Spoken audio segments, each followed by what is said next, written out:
Today's agenda about Mac OS right click, also called alternate click by Apple. We're going to take a look at how to launch it, make sure you get it working on both a trackpad and a mouse. And we're going to learn about the context menu that appears when you actually execute it and make sure that you understand what some of these things mean in the context menu and how they work. And I've got a little quiz at the end for Tech Explorer community members for us to kind of share and help us see whether we learned something. So this is a photo of my mouse. You've got an area in the upper right. It's not marked in any way, but if you think of it as the upper right area of your Apple mouse and you click on it, it acts as an alternate up right click. Apple doesn't call it right click, they call it alternate click because on a trackpad, it works a little bit differently. The standard setting on a trackpad is a two-finger tap. If you take two fingers and you tap on the trackpad lightly, it will launch the context menu on the right for you. You can change it in settings. I've actually changed mine in settings. I prefer actually clicking on the trackpad in the lower right just because I remember the setting a little bit better, but you can change it in trackpad settings. You can change your mouse and mouse settings too. What you get when you click the alternate click is you get a context menu that has a list of options. And wherever you right click, if you right click in Finder, if you right click on your desktop, you'll get a context menu that applies to things you can do while you are looking at that particular function. So it actually works a little bit different in the folder when you right click on a folder as opposed to when you click on a file. And it's a little bit different depending on the type of file you click on. If you click on a PDF or you click on a MP4 for a video, it might give you slightly different options. So we'll take a look at a few of those. I've got some standard documents set up, and it gives you a great deal of power so that you don't have to manually go to a menu to do things. All of these functions are also in the menus, but you don't need to go to the menus. The idea of being able to use this alternate click is to get to it quickly when you need to. So let's take a look at my Finder screen. Typically, when you open up Finder, it opens up recents. That's the typical setting. But I'm going to go to my Documents folder on my Mac here, and I have a number of folders here. This is a Word document, Why Terms Can Be Hard to Pronounce. I was helping some people that are native Spanish speakers and helping them understand how to pronounce words in English that are technology terms. So if I select it and I put my finger on my upper right-hand corner in the mouse, I will get a context menu. The context menu includes a number of things. So let's talk about what they are. Open will open the file with the default app that is set up to open up that kind of file on your Mac. Now, this is a docx file, has a file extension .docx, and so the standard application is Office, it's Word. However, if I scroll down and go to Open With, I get another little pop-out. Here's the Open With Word, which is the default, but I could also open it up with Pages and Text Edit. And because I have a Windows virtual machine installed on my system, I get another Word that shows up. But you could go to the App Store and find an app that would open that kind of file, or choose Other if you wanted to manually control it, if you want to. So Open With will change. We'll take a look at another type of file and see what Open With options are. I can move it to the trash. Just by clicking this, it'll put it in the trash. Or I could have dragged and dropped it to the trash, but the right click, alternate click menu gets you that. If I right click on this and I go to Get Info will pop up a menu. And of course, it pops it up on another screen. Let me move it over here for you. The menu here is something that you can drag around. It's a window, and it gives you some information and terms about this. It tells you how big the file is. It tells you what it was created with. It tells you the name and extension. So it gives you a little bit of information about it and tells you other things about it and tells you privileges, who can read it. If you ever want to find out how big a file is, right-clicking and going to Get Info will help you. It will also help you understand where on your system that file is stored. It'll show you that. So that's a good tool to understand. Rename gives you the ability to type in a new name. So if I say new name here, I can type in the name of the field and I can just click outside of it. And it's put it in order here. It's actually sorting in reverse alphabetical order. I can compress it. You rarely don't have to compress a document file, but this will actually go and create a zip file if I want to automatically with the same name. You can see it's created this zip file right here for me. If I right click on duplicate, it makes a copy and it labels it copy automatically.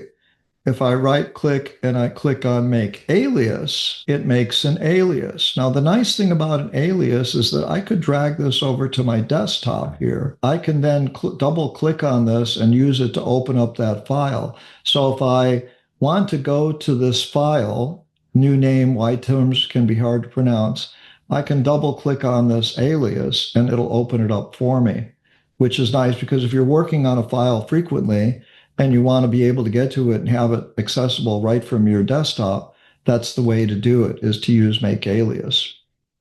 A quick look will open up a quick look of the file. It opens up a nice little preview so you can see if it's something you really wanted to open in the first place. So that's a good one to look at. And you can make a copy, which is almost a duplicate function, but a copy will make a copy and paste it in the clipboard. So I don't actually see a duplicate here when I went to make a copy. It looked at it in the clipboard. So if I go to my desktop and I go to paste item, it usually pastes it on the right-hand side. So then I've got share.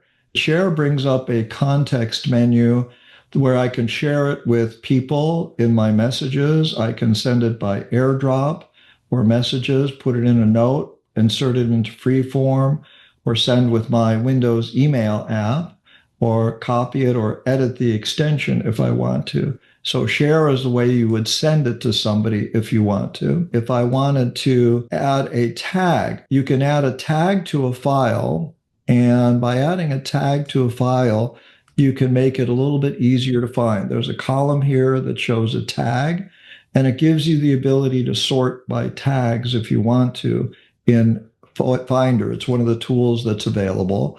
I'm going to unclick that because it's actually different with folders. Folders work a little bit differently.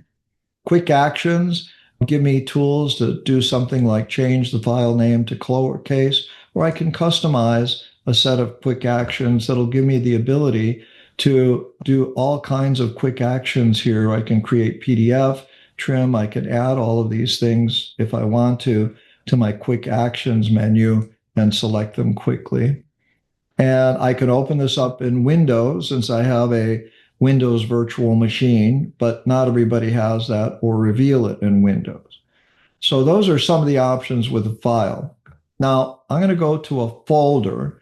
This is my Zoom folder where it keeps all of the notes from Zoom. If I right click on the context menu there, it has the ability for me to open up that folder in a new tab. In Finder, I actually have the ability to have tabs. So I have a tab here for just this folder now, the Zoom folder, and my documents folder is here. So if you want to look at a particular folder, the contents of a folder, or you want to look at just another folder or another file, you can open up tabs like a browser in Finder. So that's one of the nice things about Finder. But you can see I can paste an item, I can move this to the trash, get info. Getting info on folders is nice because folder information tells you that how many items are in it. There's 23 items, and you can see the path of this folder, and you can get information on how big the folder is. It's only 67 kilobytes, so it's a small folder.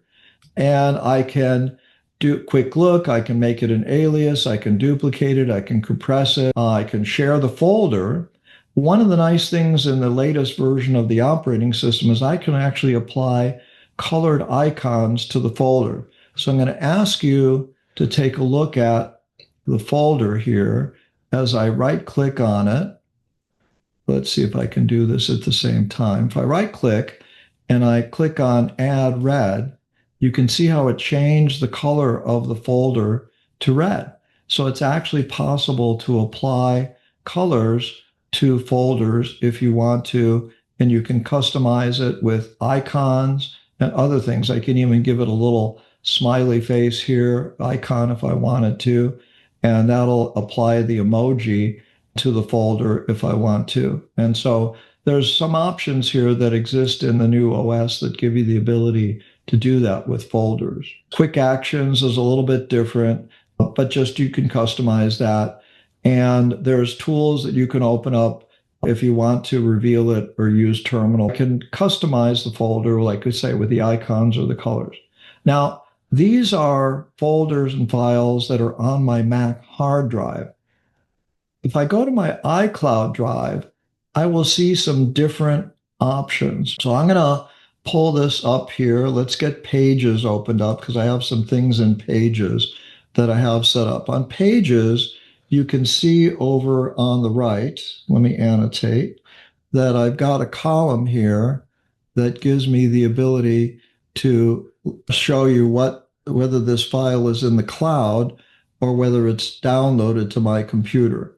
And one of the things that you can do with the right-click alternate menu is you have some different options when you're dealing with a cloud folder. I have a download now option, which means if I want to get that file downloaded to my Mac from iCloud Drive, I can do that. I can keep it downloaded, which will keep it on my system, whether I use it or not. You can see it change the icon here. If I want to move it to the trash and do other things with it, they're pretty similar from that standpoint, but you'll get this download. Now, I use OneDrive on my Mac as well. So if I go to a folder here, I'm going to open up just a file here, a blank PowerPoint, and this is in my OneDrive cloud. I actually get a different context menu here. I don't get the download option like I did in iCloud Drive, but I get quick actions that I can always do. I say always keep on this device, which means it will always keep it downloaded on my device and in OneDrive. Free up space, which means when I'm not using it, it will just upload the file to OneDrive and give me an alias. I can share it. I can copy a link. I can manage access to who has it if I've shared it, and I can see versions, and I can view it online in a web browser if I want to do that. So your context menu will change. If I go here in my folder and in my Finder icon, and I'm just here anywhere, I'm not on a particular file, and I right click, I get a context menu. I can create a new folder right from here by clicking new folder. I can paste item. I have an item on my clipboard. I can get some information. I can change my view right from here with the context menu. I can say, show this as icons or as a list or columns or gallery. I prefer icons. You can group items together by name or kind or application or date last opened, and it will group your listing together here. And I can show view options, which will give me a pop-up that lets me find control things. I changed my text size for this tech topic to 16, which is the largest. But if I can go down, I can go down to 12 and make this smaller if I choose to. And these are default settings. I can always open this documents folder in list view, or I can browse it in list view. Those are my defaults, and I can choose what columns I want to show in it. Now, obviously, these are not files in iCloud.